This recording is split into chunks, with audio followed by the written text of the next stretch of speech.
In today's video, Hakeem Jeffries is demanding Pete Hegseth be fired. President Trump hits back at his critics over his tariff strategy. And Stephen A. Smith explains why he has no choice but to run for president. These DEI hires in the Trump administration, like Pete Hegseth, the so-called Secretary of Defense, dumb effing individuals, continue to try to test our resolve and cancel our history. The latest is a book ban at the Naval Academy that removes works, including those about slavery, the civil rights movement, and the Holocaust. At the same time, keeping books written by Adolf Hitler. Apparently, for these extremists, racist Nazi ideology and white supremacy is okay. We're going to keep the pressure on these extremists who continue to try to whitewash our history. They tried to cancel Jackie Robinson. We reversed it. They tried to cancel Harriet Tubman. We reversed it. They tried to cancel the Tuskegee Airmen. We reversed it. We're going to keep the pressure on until this book ban is reversed and Pete Hegseth is fired. All right, well, when you hear someone like Hakeem Jeffries crying about DEI hires as it pertains to President Trump's cabinet, there's no way to respond to someone like that, okay? He is delusional at best. Number two, he keeps calling for Pete Hegseth to be fired, but I think he needs to fire whoever's been dressing him up. Why are you dressing that way and putting up cringe TikTok videos and speaking in a way that we know that's not actually how you talk? And number three, 381 books were removed from the Naval Academy. You know why? Because they had to do with DEI, they had to do with LGBTQ, gender rights, and all these social justice issues. When you serve in the military, your focus should be on war fighting, not on social justice. Now, let's go to our next story, and this is an actual follow-up to yesterday's video. Clearly, there was confusion about the exemption list in regards to tariffs, the electronics. Well, here's Stephen Miller on Fox News making it crystal clear of what the plan is. You were targeting specific items from day one. Walk us through these exemptions, Stephen, and what they mean.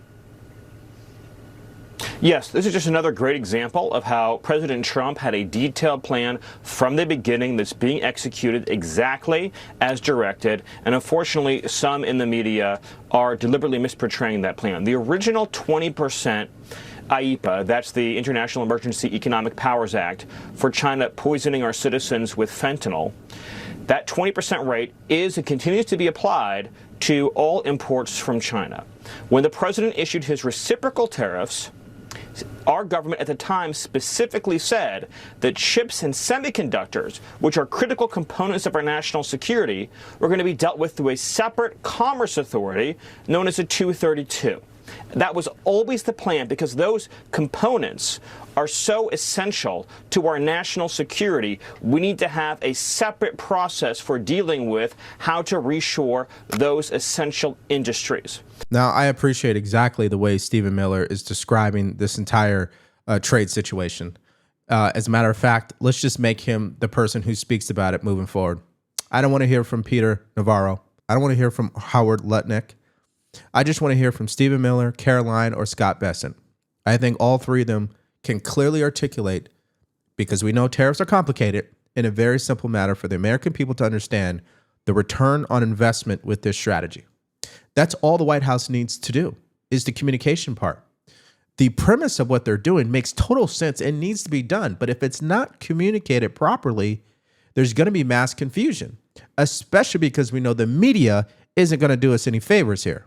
When the tariff rate went up to the full rate of 125 on top of the 20, it was necessary to publish a more detailed list from Customs and Border Protection explaining the rates and how they're applied. There are no exemptions. Everyone pays at least the 20%, and these particular components are being put through a separate process controlled by the Department of Commerce, which is the 232. So this is a sophisticated, elegant, detailed plan to deal with Chinese economic aggression against the United States. Okay, so allow me to give you the no fluff breakdown here to make it very simple to understand where we're at with China. Let's start with the big number, 145% tariff. What does that exactly apply to? Well, it applies to steel, aluminum, solar panels, electric motors, machinery, tools, non-essential electronics. This is why the talking point about the semiconductors, because those things actually power our weapon systems, there's no tariff on that because it's under a national security review. 20% tariff, which is what the original tariffs were from President Trump in regards to fentanyl, that applies to appliances, furniture, toys, non-sensitive electronics. Now, the phones, laptops, and other electronics that falls into that category, 10% tariff. So that's as simple as I can make it, and hopefully that was helpful. Now, I think the better question at this point is, how do Americans feel about this tariff strategy? Well, according to CBS, not good. As we're seeing in a brand new poll from our friends over at CBS, that 58% of the American people polled oppose the new tariffs. Let me jump right in with our members of Congress here. Congressman, how do you feel about all this? I feel good about it. China has been a terrible actor, and the blame clearly lies on Congress. We've sold our country out time and time again. Both parties have. This president realizes it, and that's why the tariffs are going into place, or he's negotiating them in. And when you look at places like China that have just ripped us off considerably, our intellectual property, billions upon billions of dollars, they'll take products that are manufactured during the daytime in China, and then at night they'll put them under another label, or even the same label, and then sell them on Alibaba at 30% less. So I think it's a great move. Yeah, so obviously President Trump has caught wind of the reaction from, this weekend's announcement about the tariffs, and he has a lot to say about it. But before I read it to you, I just want you to understand there's really only two sides to this. Democrats are now running with the talking point that this is all pure chaos. Nothing makes sense here. There's no return on investment, and Donald Trump is crashing the economy, okay? And from the Republican standpoint, or conservatives, or people who support Trump, this needs to be done. Now, I said it earlier in the video. I just think we need to choose someone better to explain it, like Stephen Miller. But overall, the heart is in the right place. That is President Trump. And here's what he said.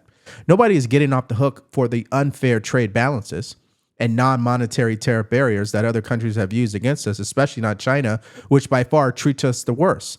There is no tariff exemption announced on Friday. These products are subject to an existing 20% fentanyl tariffs, and they are just moving to a different tariff bucket. I just explained it to you, right? The golden age of America, which includes the upcoming tax and regulations cut, a substantial amount of which was just approved by the House and Senate, which means more and better paying jobs, making products in our nation, and treating other countries, in particular China, the same way they have treated us. The bottom line is that our country will be bigger, better, and stronger than ever before. We will make America great again. So, of course, what do Democrats have to say about this? There's no question China's a bad actor. Do you think that this is the right approach? It's chaos. No, it's not the right approach because, I'm hearing from businesses and industries everywhere. You know what they like? They like predictability, strategic predictability. So tariffs are not per se bad. And yeah, China's a bad actor, and we need to bring manufacturing back to the United States. Joe Biden was trying to do that for 4 years. But guess what we've done now? We've just injected this whole state of chaos. We've disrupted supply chains even more than they already were disrupted. And so what that means is manufacturers are going to hurt, car dealers are going to hurt. While there might be a long-term benefit to the United States, maybe, this chaos is not a good state of being. The tax season is officially here, and the IRS is turning up the heat. With the April 15th deadline fast approaching, now's the time to act. If you've fallen behind on filing or owe back taxes, delay will only make things worse. Every day you wait increases your risk and the consequences. Did you know that with over 5,000 new tax liens filed every day and powerful enforcement tools like property seizures, bank levies is at the disposal of the IRS? This is why it is so important for you to not do this by yourself. Trust my friends at Tax Network USA. They are here to help you take control. Their team of skilled attorneys and seasoned negotiators have resolved over $1 billion in tax debt using proven strategies. And guess what? Your consultation with them is absolutely free. So how do you get started? All you have to do is call 1-800-958-1000 or visit tnusa.com/Devori. The number again is 1-800-958-1000 or click the link in my description below. Now, for some reason, MSDNC thought it was a smart idea to bring on the United Auto Workers president to talk about the tariffs. And let's just say it didn't go the way that they wanted it to because he just told the truth about it. Take a look. Let's talk about the realities of what, and this is the thing, I've been reading a lot of this lately. Going back, in 1992, I voted for Ross Perot. Mm-hmm. You know why I voted for Ross Perot? for one reason, because he was the only candidate that talked about how devastating NAFTA would be to American jobs and to our manufacturing base. And he talked about that giant sucking sound. You know, I've read this book here in the last week, you know, Save your jobs, save our country. Why NAFTA must be stopped now. You know what's interesting? Since then, Ross Perot's become a prophet. Since NAFTA was inception in 1993, we've lost 90,000 manufacturing facilities in this country, millions of jobs. And these weren't, you know, low-end jobs. These were jobs that paid decent wages, had good benefits, retirement security. No, I agree with you. They built communities. It's obviously clear that everybody can agree on what has happened, why it's a problem. But where we disagree is in regards to Democrats is that they hate President Trump, the man. See, they don't even actually disagree with his strategy. If you really want to be technical about it, it's him. If it was anybody else, it'd be okay. But the fact that it's President Trump that's actually doing something, especially things that they have failed to do, especially these policy positions that were actually 90s Democrat policy positions, I don't think they can stomach it. But here's my thing. But here's the deal. NAFTA was 30 years ago. The situation that we are dealing with right now, and I agree with you. I'm on the side of the folks that said this did the American workers wrong. Absolutely. But right now, we are dealing with a situation where it's not. These are blanket tariffs. We are dealing with a situation where manufacturing is not going to come back in 2 weeks. So I am really struggling to understand how UAW has aligned itself with Trump on this. Well, and I think more specifically, Mr. Fain, just real quick on that point, how do tariffs create jobs? So first off, NAFTA is still causing us to lose jobs in this country. That's true. Our broken trade system is still causing us to lose jobs in this country. And no one from either party has been willing to even address the issue for 30 plus years. That's the first thing. And we support tariffs as a tool in the toolbox, not the end-all be-all. We got to fix the broken trade system. But tariffs are a motivator to make these companies do the right thing. And that, ladies and gentlemen, is the worthy debate that needs to be happening on mainstream media. Not, I hate President Trump, not, oh, it's all chaos, he doesn't know what he's doing. Let's actually talk about the real problem, because the real problem is not President Trump. It's the policies that have been supported by both sides of the aisle that has decimated the working class. Let's talk about that and what we can do to fix it. And that is the part that I think Democrats are continuing to fall short on. No question. And yes, I have receipts to back that up, which takes us to our next story. Mike Johnson went on to the news this morning, explained clearly what Republicans are going to do and what they're not going to do as it pertains to these entitlement benefits. Now, I'll show you further on clips that clearly states that Democrats do not listen to what Mike Johnson has to say, and they're running with the same old talking points. Here's what the Speaker of the House said this morning. And we have to root out fraud, waste, and abuse. We have to eliminate people on, for example, on Medicaid who are not actually eligible to be there. Able-bodied workers, for example, young men who should never be on the program at all. When you have people on the program that are draining the resources, it takes it away from the people that are actually needing it the most and are intended to receive it. You're talking about young single mothers, down on their fortunes at a moment. The people with real disabilities. The elderly, and we've got to protect and preserve that program, so we're going to preserve the integrity of it in this process. We have lots of categories of areas where the government is too large, it does too many things, and the DOGE efforts and others have highlighted that for the American people. So in this process, you're going to see in 11 different committees of jurisdiction across the House, members working hand in hand with their sleeves rolled up, working to carve out those inefficiencies. Now, clearly it makes sense to me. I'm sure it makes sense to you that the federal government, which is obviously spending our tax dollars on these programs, should root out fraud, waste, and abuse, should find the inefficiencies, and should be finding people who are gaming the system and get them off of these entitlement benefits, because it's costing us more money and it puts a strain on this level of service that should be directed to people who are actually in need. But Democrats don't see it that way. As I told you guys, here's what they're focusing on. A major cut to Medicaid will decimate our healthcare system for everybody because our hospitals and everyone depends on it. But here's the thing, they're just lying. And I think, we've all become accustomed to Donald Trump and his modus operandus of lying to the American people. And Mike Johnson is one of his closest allies. And this week, as the Republicans were melting down on the House floor, basically he and the leader of the Republicans in the Senate had to promise the fiscal conservatives in the House that they would cut Medicaid and cut spending by $1.5 trillion, or else they wouldn't have voted for it. Yeah, so even if we go with her logic and say what she said is true, $1.5 trillion of cuts to Medicaid over the next 10 or 8 years is probably what that means. Okay, so where would the cuts actually come from? Let's exercise common sense here. Well, we already know through DOJ that illegal migrants are getting Medicaid. That's number one. Number two, we already know that there are young people currently receiving Medicaid that should not be receiving Medicaid.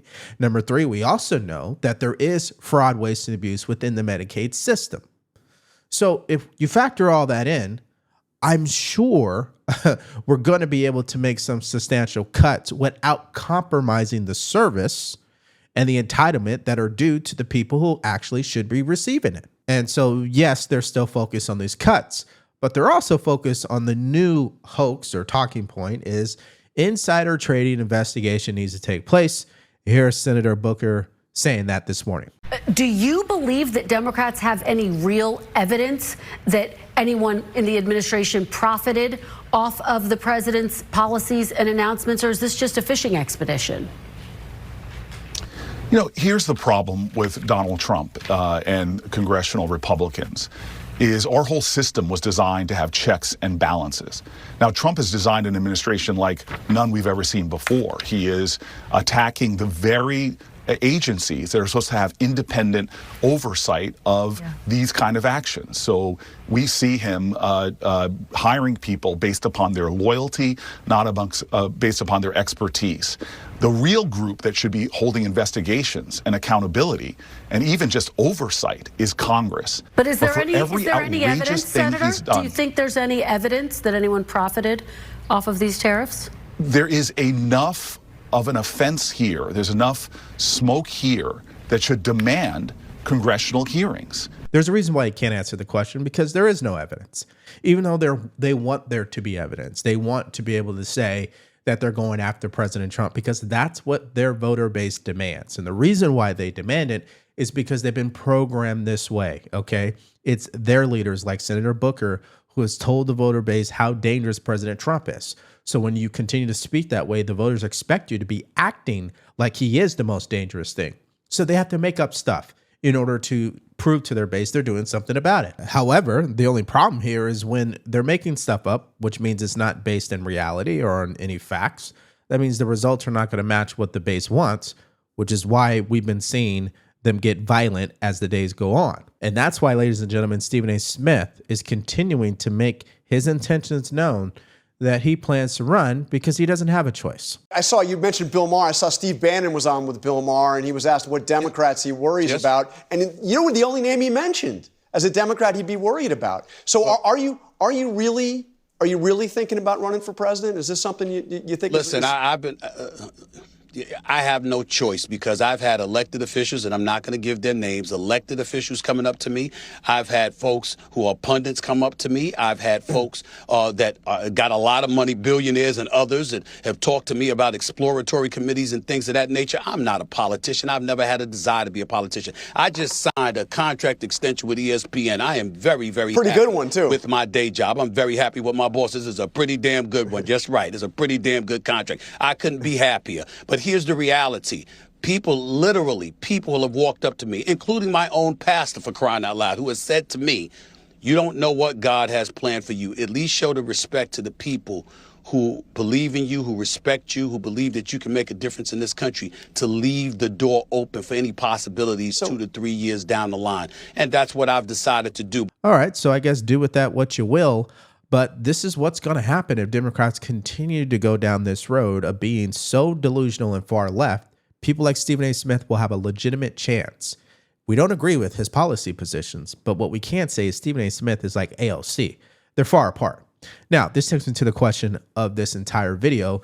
Did you understand the explanation from Stephen Miller as it pertains to the tariffs? Were we able to make it clear for you which tariffs are actually applying as it pertains to China? And how do you feel about the tariffs so far According to CBS, Americans don't agree. Let me know what you guys think about all this in the comments section below. Now, yesterday, there was a video that we published about Doge uncovering another huge scandal. This time, it's illegal migrants that were on the FBI terror watch list receiving benefits. You got to hear their details. If you're interested in that video, all you have to do is click on it because it's coming up right now.